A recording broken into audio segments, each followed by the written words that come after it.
আন্তরিকতার সহিত এই কাজগুলো হয় এখানে রিম টেলিকমে। আপনারা সবাই আসতে পারেন। আসসালামু আলাইকুম। রিম টেলিকম থেকে আফাদ বলছি। এটা হচ্ছে স্যামসাং F23 বা F23।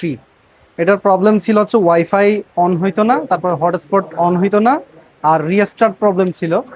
এটা মূলত প্রবলেমটা ছিল হচ্ছে সিপিইউ থেকে। এটা পাওয়ার রিস্ক নিয়ে আমরা ফোনটা ওকে করে দিলাম আর কি। এখন সম্পূর্ণ ওকে অবস্থায় আছে। আমরা কাস্টমার সাথে কথা বলে দেখি এনার মন্তব্যটা নিই। আসসালামু আলাইকুম। ওয়ালাইকুম আসসালাম। আসসালামু আপনার আলাইকুম। ফোনের প্রবলেমটা কি ছিল? আমার ফোনের প্রবলেম ছিল ওয়াইফাই এবং হটস্পট, এটা অটোমেটিক ড্যামেজ হয়ে গেছিল। আর দ্বিতীয় সমস্যা ছিল যে আমার অটো অফ এবং অন হচ্ছিল জি। 2 মিনিট 4 মিনিট পর পর। আবার 1 মাস পরে হয়তো বা 1-1.5 মাস ভালো চললো, আবার একই অবস্থা।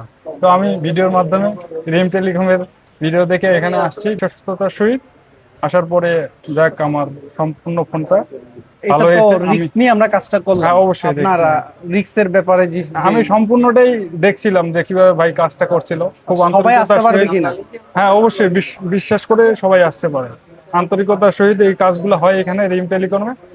আপনারা সবাই আসতে পারেন, ঠিক আছে, এটুকু ধন্যবাদ বিশ্বাস আমাদের সাথে রাখি। থাকবেন। অবশ্যই। অবশ্যই আমরা চাইবো যে আপনাদেরকে বেটার সার্ভিস প্রোভাইড করার জন্য। আসসালামু আলাইকুম। ওয়ালাইকুম।